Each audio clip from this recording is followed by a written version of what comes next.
इसके आधार पर बात करेंगे। अब मैं आपसे कुछ क्वेश्चन करूंगा जिसके आधार पर शिक्षण को 3 भागों में किसने बांटा?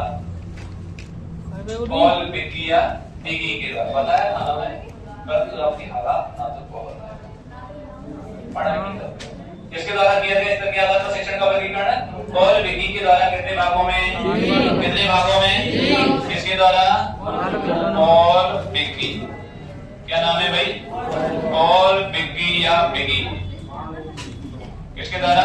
पॉल, विकी या बिगी के द्वारा। कितने भागों में किया गया? कितने भागों में? 3 भाग। और 3 भाग कौन कौन से थे? स्मृति स्तर। कौन सा स्तर?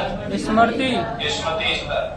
दूसरा था बोध स्तर। कौन सा था? बोध स्तर। और तीसरा था चिंतन स्तर, शिक्षण। चिंतन 3 प्रकार का। किसने किया भाई? पॉल, विकी के द्वारा। किसके द्वारा किया गया? कितने भागों में? 3। पहला कौन सा? दूसरा कौन सा? तीसरा कौन सा? क्लियर है? Yes sir. शिक्षण का एक तो प्रथम, कैसा भाई? प्रथम है तो कैसा होगा? आधारभूत होगा। कैसा होगा? फंडामेंटल होगा, मेन आधार होगा। और यही निम्नतम स्तर है। कौन सा स्तर है? निम्नतम। अब ये निम्नतम है तो ये कैसा होगा फिर? उच्चतम होगा। कैसा होगा? उच्चतम। ये प्रथम है तो ये कैसा होगा? द्वितीय।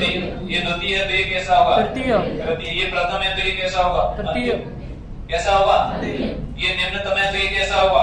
उच्चतम। ये प्रथम है तो द्वितीय, ये निम्नतम है तो ये मध्यवर्ती होगा। बीच का है तो कैसा हो जाएगा? मध्यवर्ती। क्लियर हुआ कि नहीं? Yes sir. तो स्मृति स्तर शिक्षण कैसा है भाई? यह शिक्षण का प्रथम आधारभूत व निम्नतम स्तर है। कैसा स्तर है? निम्नतम स्तर है। तो यह शिक्षण का द्वितीय एवं मध्यवर्ती स्तर है। यह शिक्षण का तृतीय, अंतिम एवं उच्चतम स्तर है। क्लियर हो गया ना? यस तो देखें स्मृति स्तर शिक्षण में इस शिक्षण का प्रमुख उद्देश्य, इस शिक्षण का प्रमुख उद्देश्य, इस शिक्षण का प्रमुख उद्देश्य बालकों को ज्ञान व सूचना प्रदान करना होता है। इस शिक्षण का प्रमुख उद्देश्य बालकों को ज्ञान व सूचना प्रदान करना होता है। सूचना प्रदान करना होता है। ज्ञान व सूचना प्रदान करना होता है। Okay okay okay okay. अब देखो, लेकिन इसके आधार पर बालक केवल ज्ञान ग्रहण करता है। इसके आधार पर बालक केवल ज्ञान ग्रहण करता है। इसके आधार पर बालक केवल ज्ञान ग्रहण करता है। इसके आधार पर बालक केवल क्या ग्रहण करता है?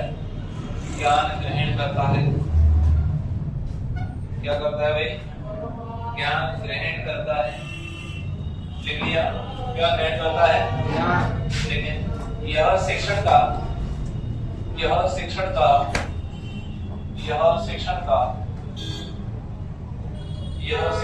प्रथम आधारभूत, यह शिक्षण का प्रथम आधारभूत व निम्नतम स्तर है। प्रथम आधारभूत व निम्नतम स्तर है। कौन सा भाई? प्रथम। कौन सा? आधारभूत और निम्नतम स्तर। क्लियर है? क्लियर है? Yes sir. अब देखो, इस शिक्षण पर जो शैक्षिक प्रतिमान बनाया गया, कौन सा प्रतिमान? शैक्षिक एक एजुकेशन मॉडल बनाया गया। और वो मॉडल बनाने का जो कार्य किया था वो किया था हार्वर्ड के द्वारा। किसके द्वारा? हार्वर्ड के द्वारा किया गया भाई। किसके द्वारा किया गया? हार्वर्ड के द्वारा। यानी कि कैसे बच्चों को पढ़ाना है, कैसे बच्चों को सिखाना है, उस प्रतिमान का निर्माण किसके द्वारा किया गया? कौन से स्तर पर किया गया? स्मृति स्तर। पूछा जा सकता है कि स्मृति स्तर पर शैक्षिक प्रतिमान का निर्माण किसके द्वारा? नोट लगा के